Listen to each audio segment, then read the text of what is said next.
The Tibet Center, Kunchab Tardalinga Buddhist Meditation and Study Center, located in New York City and northern New Jersey.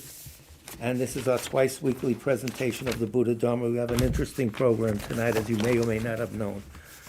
Our chief teacher, Nicholas Venerable VREELAND, Tupten Lundup, the Rato Kenser, in other words, ex-abbot of Rato Monastery. His father has passed away, Ambassador VREELAND. He was 98 or 99 years old. So the first thing we'll do after we do the regular prayers, we'll recite the 10th chapter of SANTIDEVA's book and dedicate it for his good rebirth. He backed his son up very well, and made it easy for his son to become a monk. So we all benefited from his life. So we got to repay that. And then we'll have a little bit from Matthew Ricard's new biography. I'll explain it as we go. We'll have a little bit of a secular ethics presentation by His Holiness, Many Ways to Nirvana, and then we'll return to the basic death, the advice on dying book that we've been slowly going through. We can't load you up with too much. I can't load myself up with too much, being very close. Anyway, we start with the prayer for the spreading of the teachings. On the website, in the FAQ section, are all the prayers we say. If there's anyone I forgot to mention whom you wish us to pray for who has passed away recently, put their names in the chat box. And in addition to the Shantideva text, we'll be reading the Sutra, the Recollection of the Three Jewels for those who have passed recently. Prayer for the spreading of the teachings. By the force of the blessings of the non-fallacious three precious gems, and of the truth of our pure selfless wishes, may the precious Buddhist teachings flourish and spread to the expanse of all areas throughout the length and breadth of the West. For all the people living there, together with their near ones, who have engaged in the teachings and have faith and respect for them, may all conditions adverse to their practice of the pure Dharma be dispelled, and an excellent collection of favorable conditions increase like the waxing moon. And especially for those who work on methods to accomplish the flourishing and spreading of the victorious one's teachings, which are the source of benefit and happiness, may they never be oppressed by masses of interference and adverse conditions, and may this spontaneously happen just as we have hoped and wished. The Heart Sutra. Thus have I heard once. The Blessed One was dwelling in the royal domain of the Vulture Peak Mountain, together with a big gathering of great monks and great bodhisattvas.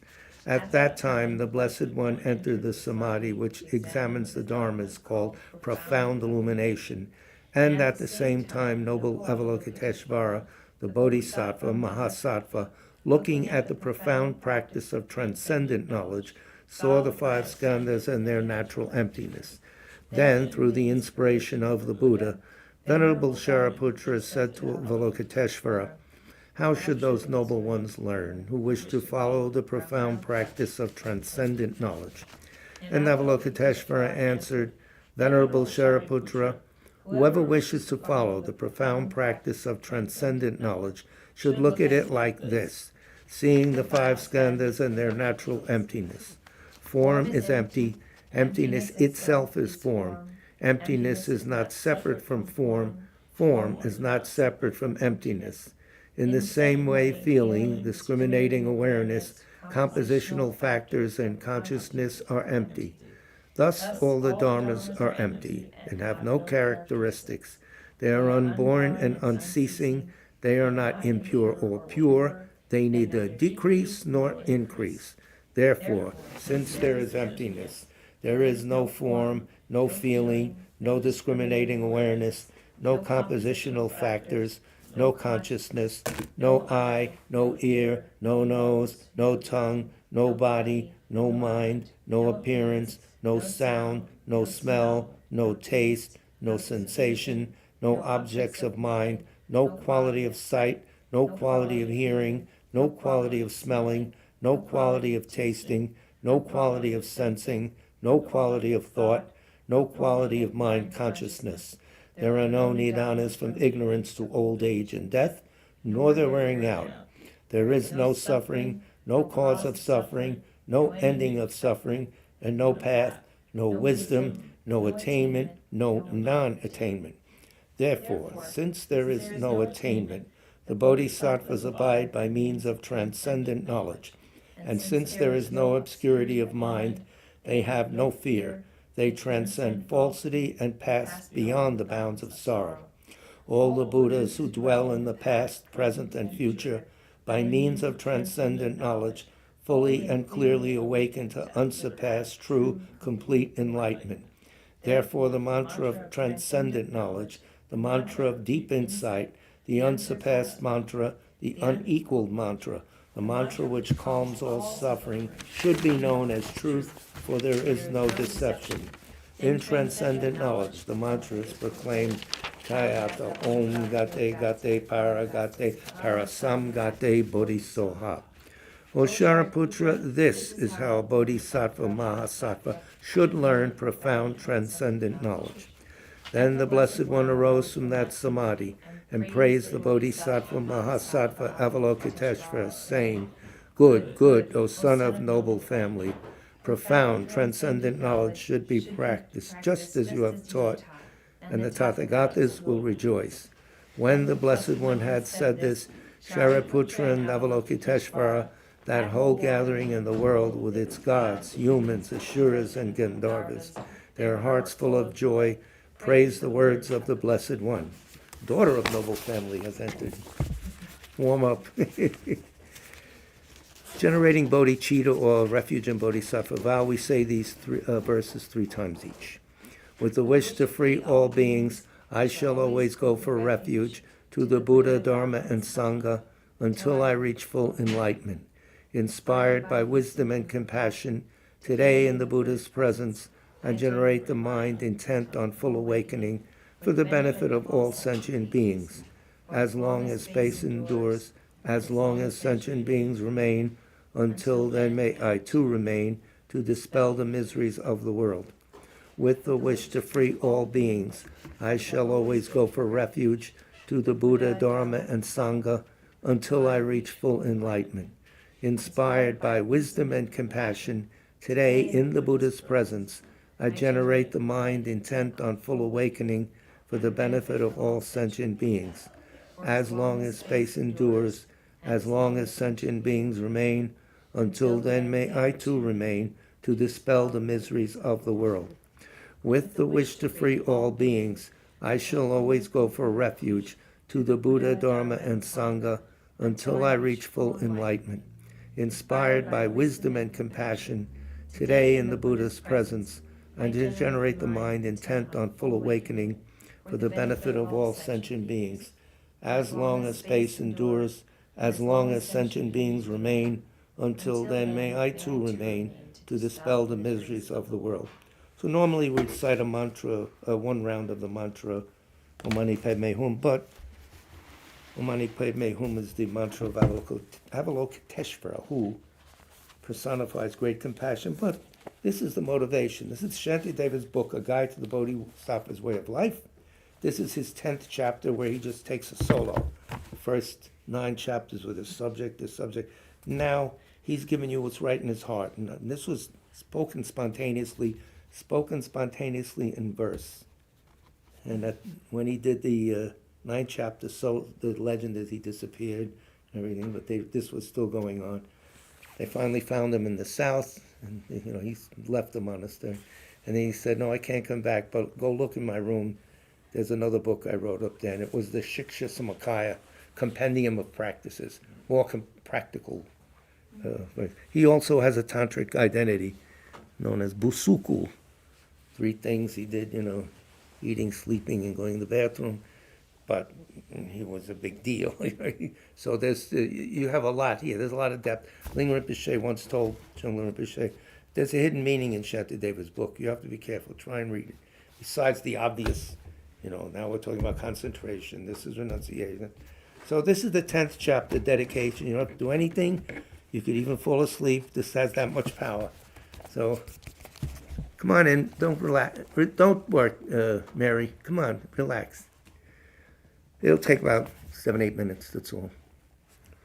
Through the virtue of having composed this work, A Guide to the Bodhisattva's Way of Life, may all living beings come to engage in the Bodhisattva's conduct. May all beings everywhere plagued with sufferings of body and mind obtain an ocean of happiness and joy by virtue of my merits. for as long as they remain in cyclic existence. May their mundane happiness never decline, and may all of them uninterruptedly receive waves of joys from the bodhisattvas. May all embodying creatures who throughout the universe experience hellish realms come to enjoy the bliss of Sukhavati. May those feeble with cold find warmth, and may those oppressed with heat be cooled by the boundless waters that pour forth from the great clouds of the Bodhisattva's merits. May the forest of razor-sharp leaves become a beautiful pleasure grove, and may the trees of knives and swords grow into wish-fulfilling trees. That's a mythical thing, a tree razor. We don't have to worry about that. May the regions of hell become places of joy, with vast and fragrant lotus pools, beautiful with the exquisite calls of wild ducks, geese, and swans. May the heaps of burning coals change into heaps of jewels. May the burning ground become a polished crystal floor, and may the mountains of the crushing hells, become celestial palaces of worship filled with Sugatas. Sugata, those who have gone to bliss, Buddhas. May the rains of lava, blazing stones, and weapons from now on become a rain of flowers, and may all battling with weapons from now on be a playful exchange of flowers. By the force of my virtues, may those caught in the fiery torrents of acid, their flesh eaten away, revealing their lily-white bones, obtain the bodies of celestials, and dwell with goddesses and gods in gently flowing rivers. Why are the henchmen of Yama, the unbearable buzzards and vultures, afraid, through whose noble strength is joy brought upon us and darkness dispelled? Looking up, they behold in the firmament the radiant form of Vajrapani. By the force of their joy, may they be free from wrongdoing and find his company. When they see the lava fires of hell extinguished by a rain of falling flowers mixed with scented water, immediately satisfied, they wonder whose work this was. In this way, may those in hell behold Padmapani. Friends, don't be afraid, but quickly gather here. What need is there to flee when above us is the youthful Manjughosha to dispel our fears, the tender bodhisattva who protects all living things, through whose might all suffering is removed and the force of joy abounds. Behold him in an enchanting palace resounding with hymns sung by 1,000 goddesses, with the tiaras of 100 guards being offered to his lotus feet, and a rain of many flowers falling on his head, the eyes of which are moist with kindness. Upon seeing Manjughosha in this way, may those in hell cry out loud with joy. That's Manjushri. Likewise, having seen to the roots of my wholesome deeds, the cool and sweet-smelling rain falling from joyful clouds created by the Bodhisattvas Samantabhadra and Sarvanirvana Viskambini, may all beings in hell be truly happy. Very simple now. Just put these ideas in your head. It's like getting gold. May all animals be free from the fear of being eaten by one another. May the hungry ghosts be as happy as the people of the northern continent. May they be satisfied by a stream of milk pouring from the hand of the noble Lord Avalokiteshvara, and by bathing in it may they always be cooled. May the blind see forms. May the deaf hear sounds, just as it was with Maya Devi. May pregnant women give birth without any pain.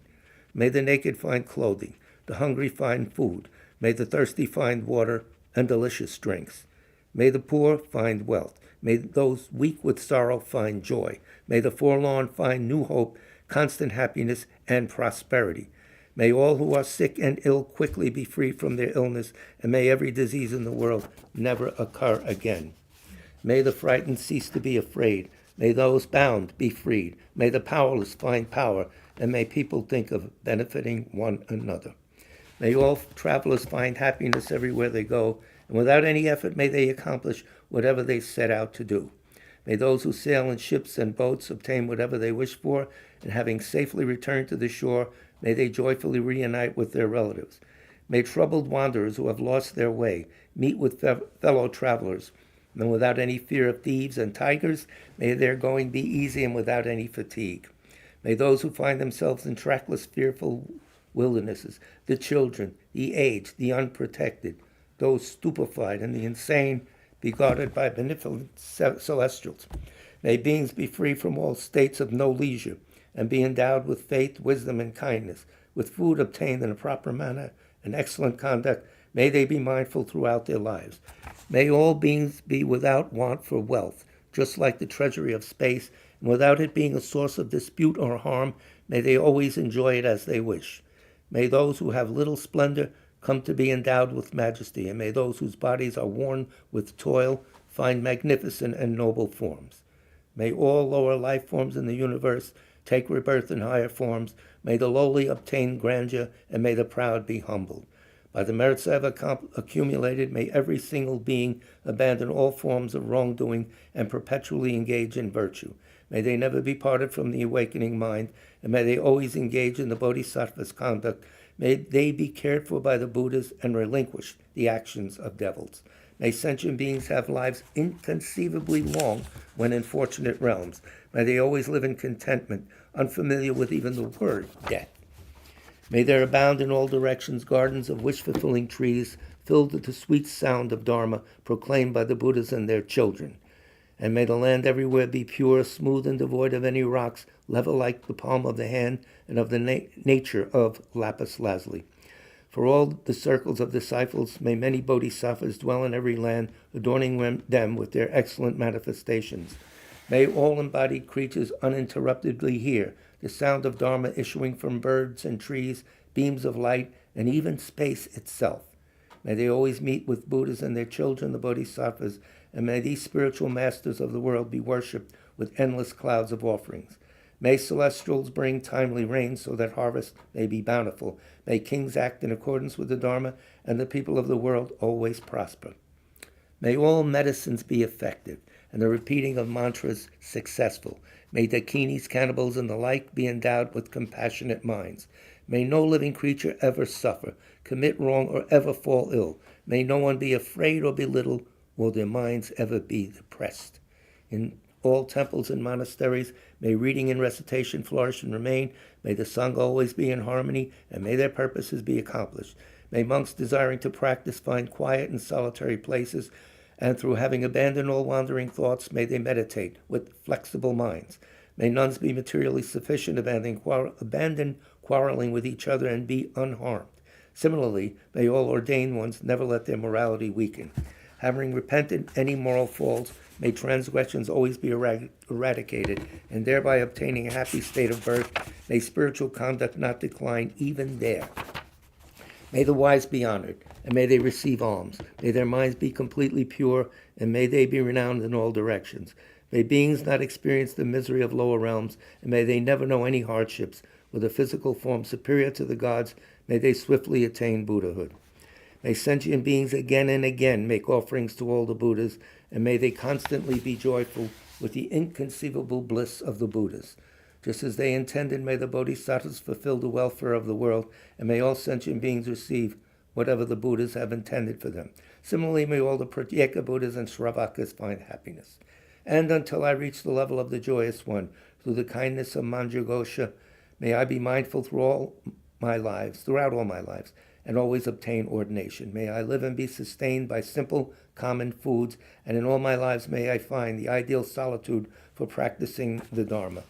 Whenever I wish to see something or even wish to ask the slightest question, may I behold without any hindrance the Lord Manjughosha himself. In order to fulfill the needs of beings who reach until the ends of space, may my way of life be just like that of Manjughosha. For as long as space endures, for as long as living beings remain, until then may I too abide to dispel the miseries of the world. May all the pains of living creatures ripen solely upon myself, and through the might of the Bodhisattva Sangha, may all beings experience happiness. May the teachings, which are the sole medicine for suffering and the origin of every joy, be materially supported and honored, and abide for a very long time. I prostrate to Manjughosha, through whose kindness wholesome minds ensue, and I prostrate to my spiritual masters, through whose kindness I develop.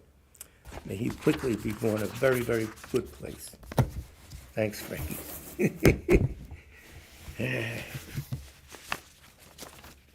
This is customarily done. At least my wife died, she was at 49 days, SANTIDEVA's book, in addition to other things. And then he said, don't worry, she suffered enough. Oh, good, then I don't have to do anything. That's a real solo he takes there. You know? He really was wailing. Yeah. Something for everybody in that, too. Yeah. Oh, you could just think, I hope I really see somebody blind. May they be able to see. Yeah. I'm going to do it so that whatever caused them to be that way, it won't happen again. And then you think that way. And it's free. There's no tax. So, This book just came out. I got it Monday, and I started reading it. The Notebooks of a Wandering Monk. It was originally done in French. This is Mathieu Ricard, the way they Matthew Ricard, and and this is his autobiography. Well written. The guy is, besides whatever else he is, and a good photographer too, by the way.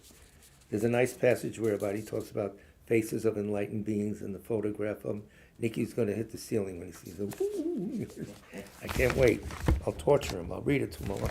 This is from the end of, what is it, the 5th chapter. He was a molecular biologist. He studied at Pasteur Institute under a Nobel Prize-winning biologist. Hey, that's pretty good. So he's really a well-rounded person. And this is his thing where he's comparing science and Buddhism. 5 years I spent this, starting on page 48. This will take about 10 minutes or so. But this is a discussion group. Comment, interrupt, This is our living room. This isn't, standing up there. No llamas here. just us mice. Woo! Anyway, the 5 years I spent at Pasteur as a research associate at the National Center for Scientific Research, this is in Paris, turned out to be highly formative. Under the benevolent direction of Francois Jacob and Yukinori Hirota, I mastered the scientific methodology that later proved to be extremely useful to me. The scientific method. Skeptical, proof. A scientific hypothesis must lend itself not only to experimental verification. Somebody else said, oh yeah, I'll see if I can duplicate. Yes, but also to the possibility of being refuted by evidence that, should it emerge, will prove its falsehood. If a theory is formulated in such a way that it is invariably verified, regardless of the facts observed, and everyone says, yeah, that's right, even though facts say something else. What is that? It does not advance the status of understanding. As Karl Popper explains, a theory that in principle cannot be refuted, it's unfalsifiable, they say, is not a scientific theory, it's an ideology. In other words, the facts say your theory is wrong. No. It's an ideology. You ain't no science. So, which is what's going on today in spades. Science, quote, can be defined as the entirety of knowledge and the means of investigation that permit the acquisition of a correct understanding of reality. Puts it right on the numbers. Right there. Science can be applied to highly varied areas of investigation, logic and mathematics, the measurable data of the physical world, the organization, laws, and dynamics of the interdependent systems that make up our universe, life in general, and the functioning of our brain in particular, the behavior of living things, as well as the modalities of their lived experience, and so on. Science includes every possible and conceivable realm of investigation, so long as such investigation is undertaken in a rigorous and conscientious manner that draws us closer to reality and allows us to infer its nature. From what was unknown, you know something, and now you can learn more of the unknown. In no case can or must science alienate us from the real, or dismiss or deform it through mental constructs. What's real is real. He'll go on, explain this a little. These reference points are invaluable in a world where the internet and debate are flooded with fabrications, each more improbable than the last. And we can go on that topic. I've often been asked, and I have certainly asked myself, whether my interest in Buddhism, its philosophy and practice, has alienated me from the scientific approach. That might well have occurred, but it has not. One of the central tenets of Buddhist philosophy is to bridge the gap between appearance and reality. Appearance is what we think is, and reality. We don't want to hear this, but what appears to us obviously isn't reality, because we're always stressed, That is to verify whether or not our impressions, perceptions, and beliefs are commensurate with reality. Buddhism shows us how, out of delusion, we accept a distorted vision of reality when we fail to question the validity of our perceptions. How we accept as permanent that which is constantly changing, and how we see autonomous beings where there is only a dynamic flux of interdependent phenomena. That's a bomb. What are two sentence We'll before do it that. again. We'll do it again. Yeah. We What have does to it hear it say? again. From the top, da capo. Let's go. The capo, yeah. I'll go all the way back. One of the central tenets of Buddhist philosophy is to bridge the gap between appearances and reality. Right. That is, to verify whether or not our impressions, our perceptions, and beliefs are commensurate with reality. Right. Buddhism shows us how, out of delusion, they're saying we're deluded, we accept a distorted vision of reality when we fail to question the validity of our perceptions, how we accept as permanent that which is constantly changing, and how we see autonomous things where there is only a dynamic flux of interdependent phenomena. This is this, that's that. Everything is flowing into, but we don't see that, How could I take the bus with that? Never mind, we don't want to hear that. Like science, Buddha stresses the means of acquiring, quote, valid knowledge, or pramana in Sanskrit. That is why the Dalai Lama always insists on the need to tirelessly analyze phenomena until you reach a conclusion that cannot be invalidated by logic or refuted by an impartial and critical audit of reality. Right. Buddhism calls on us to engage in an analysis of external reality and how we perceive it, but its main focus of investigation is the functioning of the mind. How can the mind create worlds of suffering or, contrarily, free us from error that leads to suffering? How could this happen? Create it? Okay. The areas investigated by modern science and Buddhism do not overlap entirely, but they share a desire to understand the world of physical and mental phenomena and to apprehend their true nature. I have therefore never felt any tension between my scientific research in molecular biology alongside Francois Jacob and his team and my apprenticeship in Buddhism under my teachers. The only divergence I felt in the early 1970s was in the lack of consistency between my deepest aspirations and the way in which I was living my life. As the years passed, punctuated by summer visits to Darjeeling, I came to see that when I was at Pasteur, my mind was constantly drawn to Darjeeling, whereas once I was in Darjeeling, Pasteur was soon forgotten. End of chapter. Nicely done. I mean, really. Bravo, Mike. Bravo. Well, phew. I wish you would come here someday. Nikki knows it. So they can speak French. Look at that. They can take pictures. They can do whatever they want. Gotta get it. He does now in seclusion. He wanders just up in Bhutan as he can. But things change. He's a bodhisattva. If he feels a need, he's impelled. He has to. That's the 10th chapter saying that. That's how I'm living. So, what do you find a tension between science and Buddhism? Not really. I have no, because you know what both are, more or less.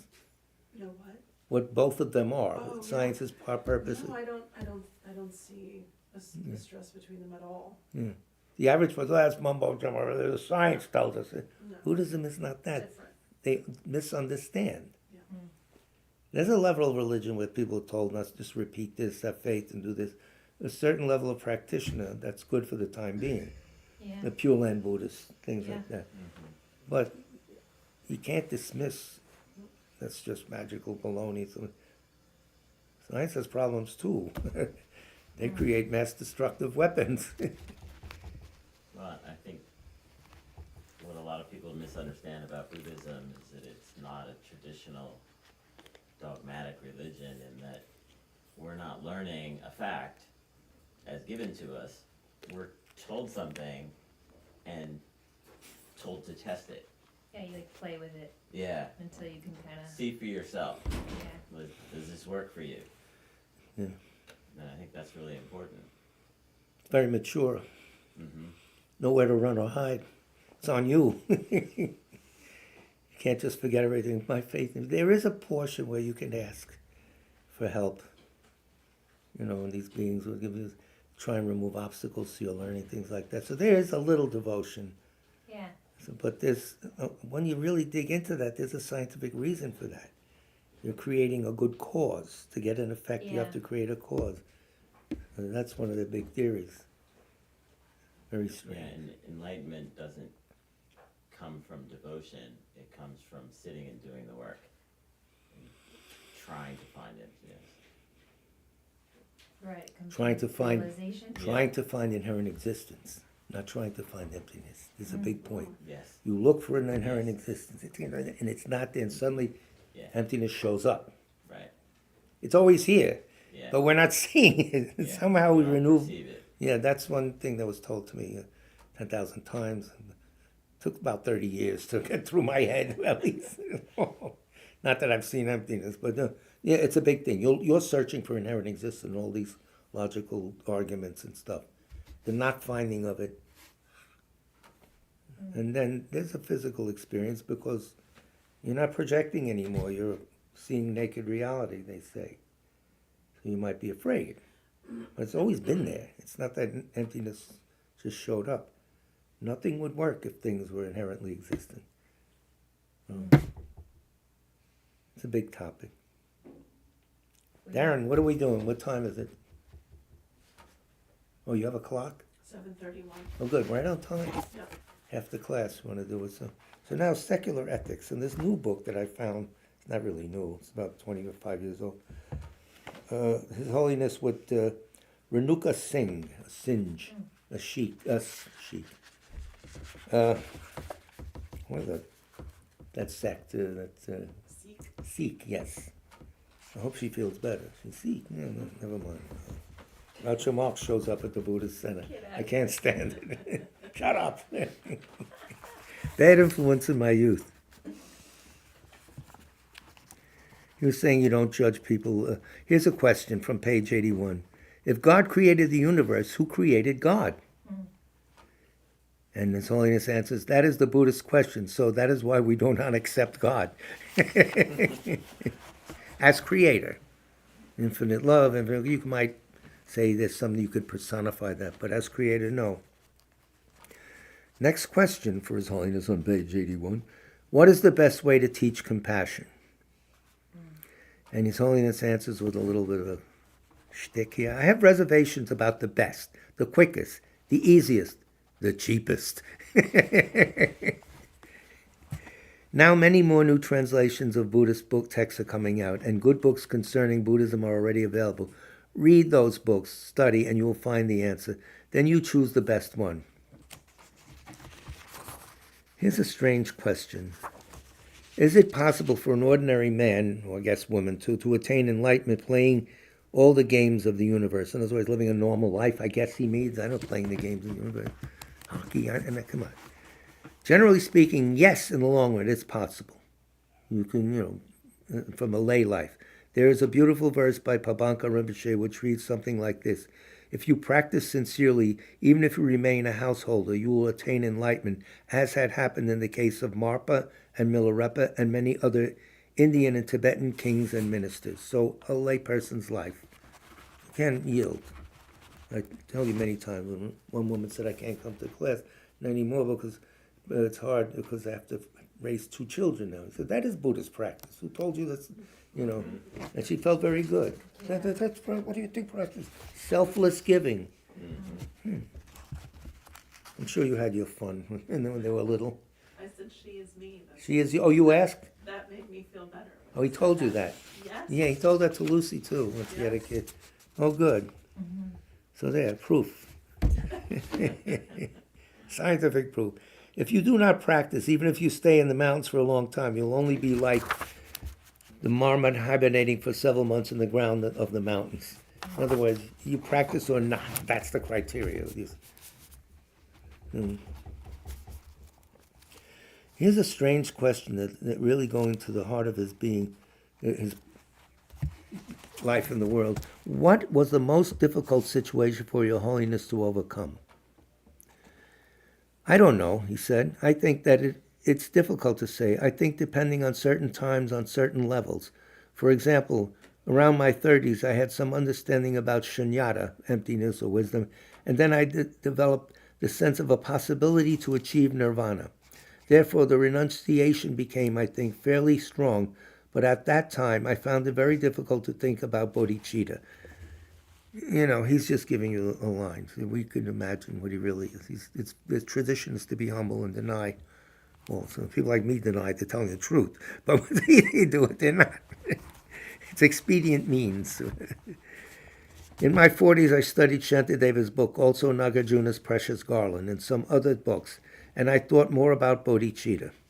Of course, I still have no genuine experience of bodhicitta or shunyata, but comparatively, sometimes now, I have the feeling and confidence that if I have sufficient time, I can develop proper bodhicitta as well as shunyata.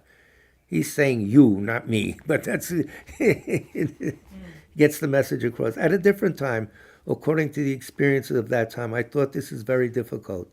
After some time, I feel this is not so difficult. So I don't know. There are many difficulties. And then at the same time, as I mentioned before, there are possibilities to overcome all these obstacles. Then, as Dalai Lama, there's also the difficulty of Tibet's situation. That is very difficult. It is actually beyond my control, isn't it? Very difficult. In conclusion, those people who believe in spiritual value, especially the Buddha Dharma, should study. Implement these values in your daily life and try to be a good follower of Buddha Dharma and of Buddha Shakyamuni, our teacher. We should be good students. That is important.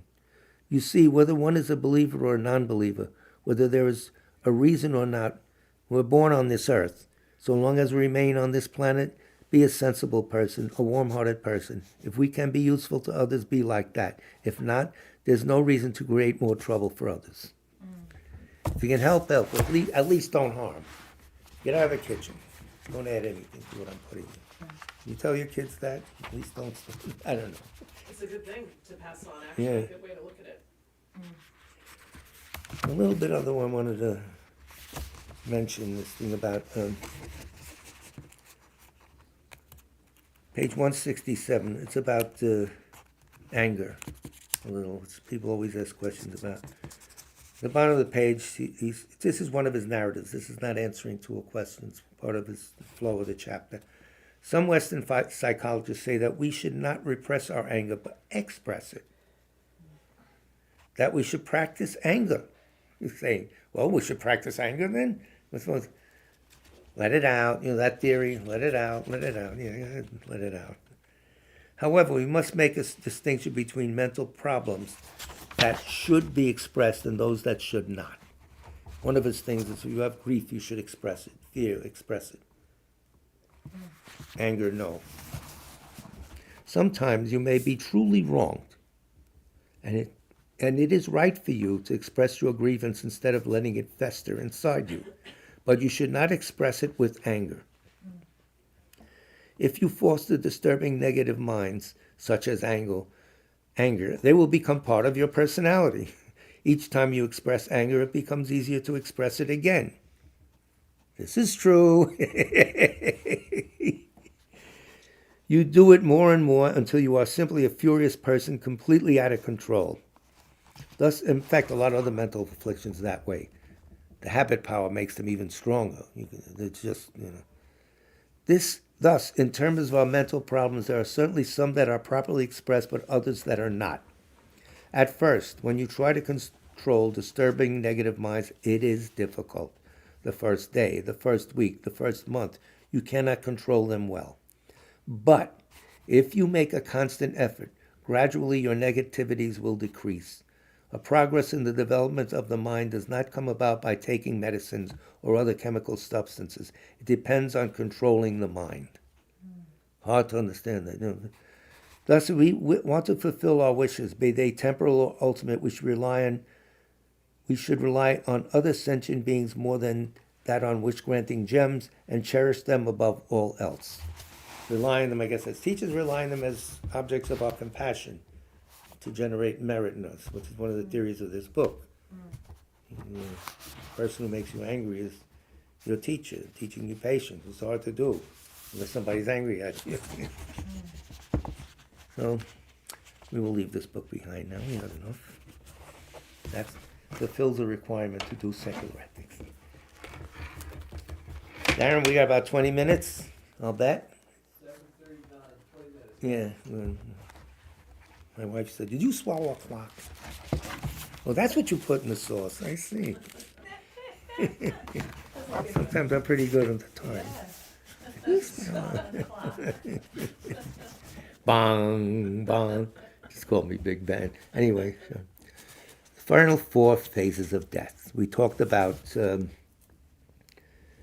the eight steps towards the final clear light mind of death. The first four, there's physical manifestations. In other words, somebody in the room could see, oh, this. Finally, at the fourth one, you stop breathing. In the West, you're gone. No breath, no blood flow, no heartbeat. Sign it off. That's not true. In Tibetan Buddhism, there are more internal dissolutions that have to take place. The last three, and then the fourth clear light. He's going to discuss those sections now. And again, I can't help but recommend this Death, Intermediate State, and Rebirth, a primer on the whole death process. So, for instance, when he mentions the 80 conceptions that dissolve at a certain point, here they are, the 80 conceptions, dun, dun, dun, dun, like that. So this is very important. But right now, we can't get into the weeds. We got to just get a general gestalt or outline of the whole thing. Nobody uses the term gestalt anymore. I'm so sorry. Okay, so we went through the channels and drops, the channels rather, and the winds. Always consciousness rides a wind. The coarse winds, medium, subtle winds. Coarse consciousness, medium, subtle consciousness. We're in the coarse mode, all of us. I mean, me anyway. So that's not the whole of reality. We have subtler minds. We have a mind that's actually, one Lama, Thrangarumpa says, we're naturally clairvoyant. You just got to get a lot of the junk out of the way. And all of a sudden you can see far, you can think this. This is stuff that can be developed without knowledge of emptiness. Just a tamed, one-pointed mind. These things come to you. You don't have to run out and get them. They're part of our innate, deep nature that comes up. Innate, but not in the sense of inherent existence. So we went through that, and we talked about certain winds that control different bodily functions, movement, etc.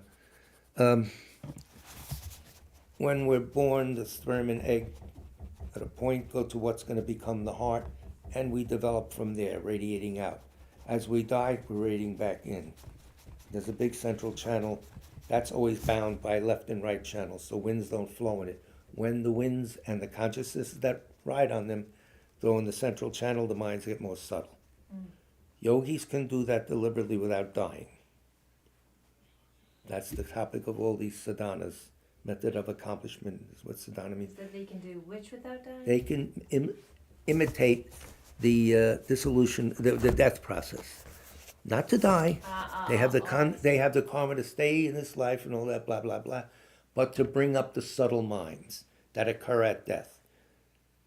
That's why they'll say, for the ordinary practitioner, at death you have a chance 3 times to become a Buddha, dying, intermediate state, bardo, and rebirth, as you're about to reborn as a Buddha. So there's techniques for that. Very difficult. This is something we're just palavering about now, I mean, especially me. But it's very scientific. It can be done, And here the maps are here. His Holiness is giving away the store here, so it's very good. All internal or helped along? Can you be helped along? You could be helped along to remove obstacles, like somebody is dying, and as the mind gets more subtle, you don't want people screaming, "Oh, he's going! Oh, I'm glad the bastard's dying." Now, Rabina was at a place. Somebody, guy wasn't totally dead. Oh, that's a bastard. I want his money now. Something like that. He hears that with his heightened perceptions. Yeah. Shut up. She gave a good lecture here in Maple many years ago, like 5, 10. Wow. Yeah, but she formed a hospice organization, so she has experience in this. Robina Cortin, like going to court in court. She spoke here twice, so once in Manhattan and once in Maplewood. We rented the hall. So anyway, blah, blah, blah. At the center of the channel wheels are drops, white on the top and red on the bottom. So imagine a red and white drop, white on the top, red on the bottom, okay? Upon which physical and mental health are based. At the top of the head, the white element predominates. Over here, white element from the father. Solar plexus, red element from the mother. Okay? So these drops originate from the most basic drop at the heart, the indestructible drop, which is the size of a large mustard seed or a small pea, and like the others, it has a white top and red bottom. Since it lasts until death, the drop at the heart is called the indestructible drop. The very subtle, life-bearing wind dwells inside this drop. At death, all the winds, the ancillary winds, ultimately dissolve into it, at which point the clear light of death dawns. So that's the biology or physiology of the death drop. Now, as I said, keep repeating his advice. Kirti Senshab said, well, you look at the body, you're not going to find the central channel, or the right and the left channel, and the x-rays don't find the MRIs. So how do we see it? He said, with the eye of meditation. So that made it even more complicated. But anyway, now with this information about the levels of consciousness, channels, and drops of essential fluids as background, let us return to look at how the levels of consciousness dissolve in the final stages of dying. All this is important at any level, even the most gross level that I'm at, because, this has been mapped out. No need to fear at the time of death. No need, what's going on? No. We've already been through it, according to Buddhism, countless times. So, page 146, unfolding the final 4 phases of death. The final 4 phases of death begin with the 3 levels of subtle mind and conclude with 1 phase of very subtle mind. The gross levels of consciousness having ceased, 3 phases of subtle mind emerge. As you proceed through these 3 levels, your consciousness becomes increasingly non-dualistic. Big point. So it's a very mature, since there is less and less sense of subject and object. That's a blessing in itself. So you're seeing reality more clearly. I would think so. I'm not sure, though. Right. That's a question you got to ask those of higher rank. Whatever you want. Go up to the executive of the suite upstairs. Phase 5. Okay, 1, 2, 3, 4, now 5. When all the 80 conceptions of the gross level of consciousness dissolve, the first 3 subtler levels of mind emerges. A vivid white appearance that dawns of its own accord. I don't know if time to do it, but the 80 conceptions are here. And I got my wife's notes in here. Yeah, I could tell it's scribbly. Here's the 4th cycle. What's dissolving? The 80 conceptions, and we can't go, it's too long, we'll have to read all 80 out. But we'll talk about it maybe when we eat, because of this kind of stuff. But they're all here in tabular form. Once in Jeffrey Hopkins' very good introduction, and second in the tour text itself, Nawang Belden's primer. This is a primer that cuts across all the tantras and everything for people. It includes also a Kala Chakra section, because Kala Chakra presentation is a little different. That's all. That's this high up stuff. But so a vivid white appearance that dawns of its own accord. Remember, how does that happen? The white at the top, predominantly white drop, is descending. When it reaches here, everything looks white. Someone said backlit. Someone said moonlight in the autumn in India. That's it. The autumn in India. That was very cloudy and rainy. So, but clear. All dust is out of the atmosphere. Very clear, and so everything's backlit and white. You will see these visions, they say. So now, knowing about this, putting it down in your mind, when these things happen, this is happening. At least there's no fear. So this is a luminous openness, like an autumn sky suffused by white light. Nothing else appears to this mind. Buddhist tradition uses the example of an autumn sky because in autumn, in India, where this teaching originated, the monsoon rains of summer have stopped, leaving the sky clear of clouds, clear of dust. Much in the same way that the sky or space is the mere absence of obstruction, quartz conceptions have disappeared. Nice way to do it. No obstructions. And in the mind, no obstruction with the quartz. I like this, I don't like that. I'm jealous. That's gone. Goodbye. We live our lives on those things and then they go. How's that for gratitude? Really. Leaving a sense of openness. The first of the 3 subtle states is called appearance, because an appearance like, and he emphasizes like, italicizes it, moonlight dawns, but there is no such light shining from outside. This state is also called empty because it's beyond the 80 conceptions and the winds on which they ride. Very important. They constantly mention that. Not only the concept, but the winds that carry them. Bye-bye. Okay? On the physical level, though it takes place outside what the dying person experiences, this is what happens in the fifth phase. 1. The winds in the right and left channels above the heart center enter the central channel through its opening at the top of the head. Due to this, the knot of channels at the top of the head is loosened. This in turn causes the white drop that dwells at the top of the head and has the nature of water to move downward. When it arrives at the top of the sixfold knot of right and left channels at the heart, the vivid white appearance dawns. So that's why it's white. Oh, that's who lit the light. Phase 6 of 8. When the mind of white appearance and its winds dissolve into the mind of increase of appearance, a vivid red-orange appearance dawns on its own accord. This is an even brighter openness, like an autumn sky free from dust and clouds, pervaded by a red-orange light. Nothing else appears to this mind. This state is called increase of appearance, because an appearance like very vivid sunlight appears. But again, there is no such light shining from the outside. This state is also called very empty because it is beyond the mind of appearance and the wind on which it rides. Physically, what's happening? The winds in the right and left channel below the heart center enter the central channel through its lower opening at the base of the spine or sexual organ. So, male and female, same. Different. Due to this, the knots of the channel winds in the sexual organ and the navel loosen. This causes the red drop, shaped like a small vertical line in the middle of the channel wheel at the navel, or to move upward. As it moves to just below the knot of the right and left channels at the heart, the red-orange increase of appearance dawns. Phase 7. Came in late, it's too late, go back, die again. When the mind of red-orange increase of appearance and its wind dissolve into the mind of near attainment, a vivid black appearance dawns of its own accord. Hello?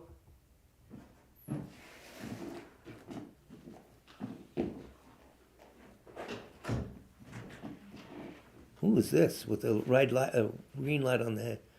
It's Carol, the blue-haired one from the mountain. You didn't have to get dressed, Karen. No. So, the 7th phase, it's black. Well, of course, everything's now red and the white covering the central drop. It's dark. That's it. A vivid black appearance dawns of its own. Now, how can it be vivid and black? That's what gets to me. I don't know what they mean. A lot of investigation here. That's why I try and get a hold of the Cargill books describing this, because get some idea. But they all say basically the same. You got to be a yogi and go through it. At least it's Is that why they do it? No. They can do it. They can control. No, you're saying that they're looking for the They don't die. elements of. You die when the karma making this life, creating this life, Yeah. is dissipated. If it's not, But you're around. She's asking, do they Why do they it to tiptoe? prepare for death? Oh, Are yeah. they doing it to? Yeah, and Prepare also, for death? not only that, to work with the most subtle mind. Right, right. If you can benefiting. meditate at that level Right. and hold the one pointedness, you go right into the operating system, right? And then you change everything. So that's why they do it. No. What? Go through the operating system and you change everything that makes you a virus. A virus, really? Well, this is a good virus. This is like the noble rot for Sauterne. So, I don't know. So feel free. No, this is important. So, black appearance dawns of its own. And now it is like an autumn sky free from dust and clouds and pervaded by thick darkness that falls right after dusk. Nothing else appears to this mind. During the first part of the mind of black near attainment, you are still aware, but in the latter part you become unconscious in a very thick darkness like fainting. This is for non-yogis, somebody just dying. I think the yogis still, because as Alan Wallace says, in deep dreamless sleep, there are yogis that are not dreamless, they know what's going on. Most people know. So when we fall asleep, these levels are repeated. in other ways too, but we'll talk about them. So, you're still the latter part. No, it's like fainting. This phase is called near attainment because it is close to manifestation of the mind of clear light. It is also called greatly empty because it is beyond the mind of increase of appearance and the wind on which it rides. Physically, the upper and lower winds inside the central channel gather at the heart, loosening the sixfold knot of the right and left channels. 2. At this point, the white drop originating at the top of the head further descends, and the red drop originating at the navel further ascends, with both entering into the middle of the indestructible drop at the heart. When these two meet, the vivid black appearance dawns. 8. Now, the last thing. The mind becomes even more subtle than it is during the unconscious second part of the mind of black near attainment. Someone must have been around to see this, because so obviously they're aware. Awareness didn't go away for the yogi. The movement of wind becomes weaker, and the state of the subtlest wind arrives. At this point, unconsciousness is cleared away, and the mind of clear light, the subtlest of all minds, non-conceptual and totally non-dualistic, non-conceptual and non-dualistic, conscious conceptions rely on dualism, and this and that. Right. So that is manifest. At this juncture, all conceptual activity has ceased, and the three polluting conditions, the white, red, and black appearances, or moon, sun, and darkness, which prevent the emergence of the sky's natural color, have dissolved. That's his simile, his metaphor, whatever. A very clear openness dawns, like an autumn sky at dawn before sunrise. Free from any sullying factors, nothing else appears. This deepest consciousness is called the fundamental innate mind of clear light, and also called all empty because it is beyond the 80 conceptions and the three subtle minds. Physically, 1. The white and red drops dissolve into the indestructible drop of the heart, the white dissolving into its white top, and the red dissolving into its red bottom. Thereupon the winds inside the central channel dissolve into the very subtle life-bearing wind. All these physical winds have a consciousness with them. So it's the horse and rider. We went into this. Very important to repeat that all the time. Who's the rider? The consciousness. Who's the horse? The wind. This causes the very subtle wind of the mind of clear light to manifest. For most people, His Holiness now narrates, for most people, death occurs when the subtlest level of mind manifests. The most subtle consciousness usually remains in the body for 3 days unless the body has been ravaged by disease, in which case it might not remain even a day.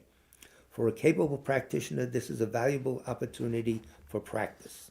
Those who are conscious of the mind of clear light can remain in this state for longer periods, and depending on previous training, can even use it to realize the truth of the emptiness of inherent existence of all phenomena, including cyclic existence and nirvana. And now he goes into realizing emptiness. Darren, what's the... 758. Okay, so we'll leave that to next time.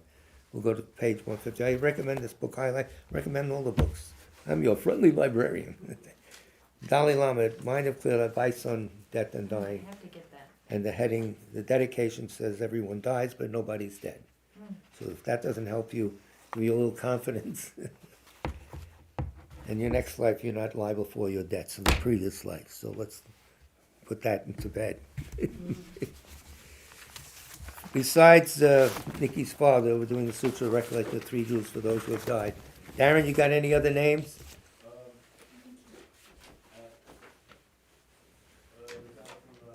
Legend. What's his name? Petty. Alice Petty. Petty or Petty? It's Petty. Pretty. Yeah, the nurse from Minnesota. Freddie. Pretty. Pretty. Freddie. Oh, the one that ICE killed. Yeah, The one that they murdered. insanity. So sad. Whoever else you wish. Rob Reiner. That was amazing. Rob Ryan, I think we did, but we'll do it again. Great guy. Yeah. And Renee Good, did you do her? I think we did, but we'll do it again. Doesn't all the people, whatever you wish, and your friends, your relatives, or something. It's you. You know, take the position of the Bodhisattva and the Buddha you'll become. Imagine it, and from that point, we're saying prayers for these people. I prostrate to the Omniscient One. Thus the Buddha, Bhagavat, Tathagata, Arahat, Samyak Sang Buddha, the learned and virtuous one, the Sugata, the knower of the world, the charioteer and tamer of beings, the unsurpassable one, the teacher of devas and humans is the Buddha Bhagavat. The Tathagata is in accord with all merit. He does not waste the roots of virtue. He is completely ornamented with all patience. He is the basis of the treasures of merit. He is adorned with the minor marks. He blossoms with the flowers of the major marks. His activity is timely and appropriate. Seeing him, he is without disharmony. He brings true joy to those who long with faith. His knowledge cannot be overpowered. His strengths cannot be challenged. He is the teacher of all sentient beings. He is the father of bodhisattvas. He is the king of noble ones. He is the guide of those who journey to the city of nirvana. He possesses immeasurable wisdom. He possesses inconceivable confidence. His speech is completely pure. His melody is pleasing. One never has enough of seeing him. His form is incomparable. He is not stained by the realm of desire. He is not stained by the realm of form. He is not affected by the formless realm. He is completely liberated from suffering. He is completely and utterly liberated from suffering. He is not possessed with datas. His ayatanas are controlled. He has completely cut the knots. He is completely liberated from extreme torment. He is liberated from craving. He has crossed over the river. He is perfected in all the wisdoms. He abides in the wisdom of the Buddha Bhagavats, who arise in the past, present, and future. He does not abide in nirvana. He abides in the ultimate perfection. He dwells on the bhumi where he sees all sentient beings. All these are the perfect virtues of the greatness of the Buddha Bhagavat. The holy Dharma is good at the beginning, good in the middle, and good at the end. Its meaning is excellent. Its words are excellent. It is uncorrupted. It is completely perfect and completely pure. It completely purifies. The Bhagavat teaches the Dharma well. It brings complete vision. It is free from sickness. It is always timely. It directs one further. Seeing it fulfills one's purpose. It brings discriminating insight for the wise. The Dharma, which is taught by the Bhagavat, is revealed properly in the Vinaya. It is renunciation. It causes one to arrive at perfect enlightenment. It is without contradiction. It is pithy. It is trustworthy and puts an end to the journey. As for the Sangha of the great Jnana, they enter completely, they enter insightfully, they enter straightforwardly, they enter harmoniously. They are worthy of veneration with joined palms, receiving prostration. They are a field of glorious merit. They are completely capable of receiving all gifts.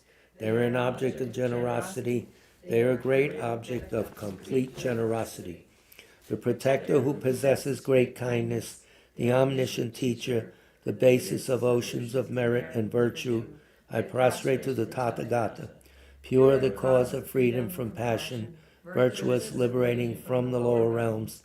This alone is the supreme ultimate truth. I prostrate to the Dharma, which is peace. Having been liberated, they show the path to liberation. They are fully dedicated to the disciplines. They are a holy field of merit and possess virtue. I prostrate to the Sangha. I prostrate to the Buddha, the leader. I prostrate to the Dharma, the protector. I prostrate to the Sangha, the community. I prostrate respectfully and always to these three. The Buddha's virtues are inconceivable. The Dharma's virtues are inconceivable. The Sangha's virtues are inconceivable. Having faith in these inconceivables, therefore the fruitions are inconceivable. May they be born in a completely pure realm. 8 verses for training the mind is the next prayer on tap. You all got it? With the determination to accomplish the highest welfare of all sentient beings, who surpass even a wish-granting jewel, I will learn to hold them supremely dear.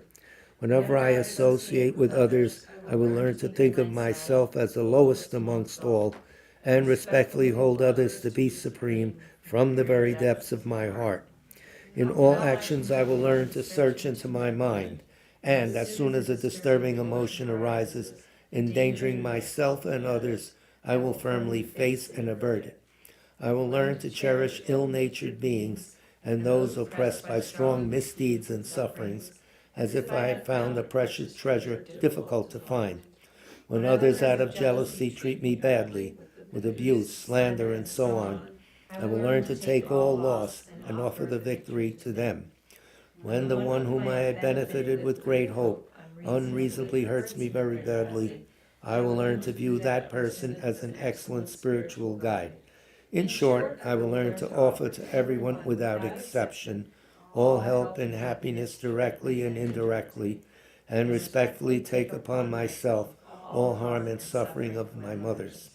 I will learn to keep all these practices undefiled by the stains of the 8 worldly concerns, and by understanding all phenomena as like illusions, be released from the bondage of attachment. And the final prayer is prayer for the swift return of Rato Chögyam Rinpoche, whose picture is right here, written by His Holiness.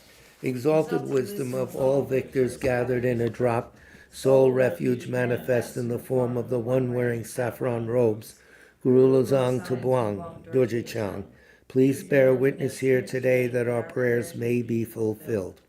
We beseech the great torch of doctrine, accomplishing from long ago the vast waves of aspirational prayers, Lord of speech of the Victor Lozang's teachings, spreading them to the ends of the earth by means of explanation and practice. Though holding the commitment, I will invite all beings to be my guests in unsurpassed great awakening. Yet you have withdrawn the activities of the form body that serves the welfare of others. Is that worthy of the supreme among beings, the Bodhisattvas? Though impossible for you till cyclic existences end, to abandon your commitment to liberate all beings, we beseech the new son of Nirmanakaya to swiftly return from the realm of Dharmakaya, brought forth by bodhicitta drawn by 7 steeds. Having reached the far limits of scholarship, religious life, and goodness, please come swiftly as an unrivaled supreme emanation, full holder of the sage's teachings and wish-fulfilling jewel, return as the glory of Lozang Tenpei. Magnificent truth of the 3 precious jewels, Mahakala, Karma Yama, and Sri Mata Devi, and the ocean of Dharma protectors, may you spontaneously fulfill our wish, the swift blossoming of the reincarnation's fresh moonlight face. So that concludes tonight's presentation. There is no White Tarot presentation this, of course, sadhana this Saturday. It's a non-Tarot Saturday. It's every other week. The next Dharma talk will be Monday, 7 o'clock in New York City at 151 West 30th Street, stone's throw from Madison Square Garden, or whatever you want to throw. I don't know. A croissant's throw that's stale, a pretzel, whatever. A knish. Oh yeah, those things, they're lethal. 7 o'clock, and then back here again next Wednesday night at 7 o'clock. This being the parsonage in South Orange. The ghost is now entering. The ghost of Eugene Future. Right? So thank you for your patient listening. Stay warm. Big love to all of you. Thank you, Tony. Thank you, thank you. What's next? Cold, snow? It's too cold for locusts. Yes. No, we're just getting started, Eugene.